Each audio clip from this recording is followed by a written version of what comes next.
which is fantastic, and many young people are also going to their local GP, which is also great. If you are a Year 12 student or if you're a Year 11 student and you're doing some 3 and 4 BCE subjects, please do call, make a booking, get yourself vaccinated in time for your exam period. Thank you.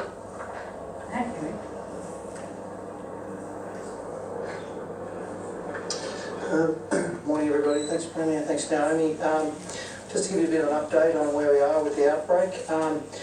Yesterday we had, as mentioned, 392 cases. 2/3 of those remain in the north of Melbourne. We had 255 cases in the northern suburbs.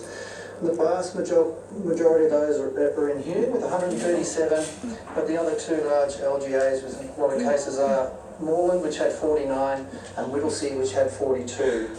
There were 14 cases in Darebin and 11 cases in Yarra. About 25% or a quarter of the cases remain in the western suburbs. Yesterday we were reporting 89 cases from that area. 30 were in Wyndham, 19 in Hobsons Bay, 13 in Bringbank, 11 in Melbourne, 7 in Melton and 8 in Moonee Valley. There's been an increasing number of cases in the southeast, but still remains much lower than those first two areas. Yesterday we reported 38 cases from the southeast area, again mainly focused in Casey, 6 in the greater Dandenong area, 4 in Stonnington, and 4 in the Yarra Ranges and 3 in Port Phillip.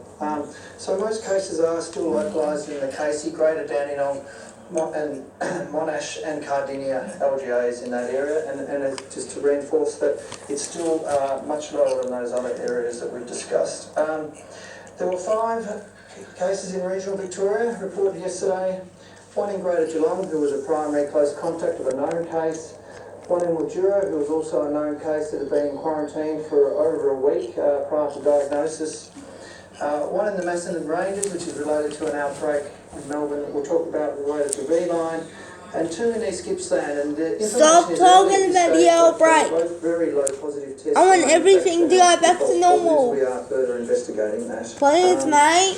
If we just run through a few sites of interest around the outbreak.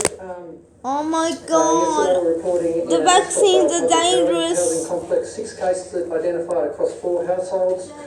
The Department of Co-Health are on site today for testing of all people there that are potentially affected. We had 1 case in a staff member of the Parkville Youth Detention Centre yesterday. There are a number of close contacts among staff, but all the testing and further results will be available today. There's been no impact on operations there.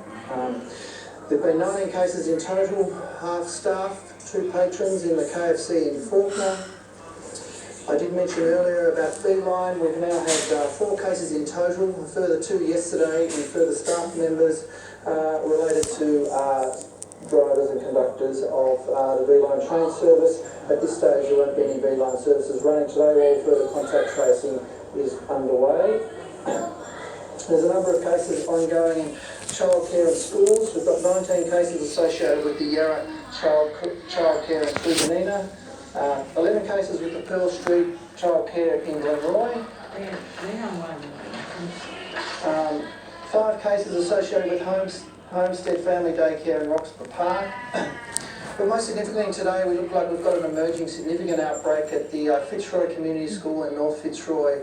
The latest estimates are we've got at least 30 cases involving staff and students, so urgent further investigation is going on into that site to obviously make sure that we get that under control and find out the reasons for what looks like a significant outbreak. There are 2 construction sites that have produced a lot of cases, Panorama and Box Hill, with 116 total cases, but pleasingly no further cases yesterday.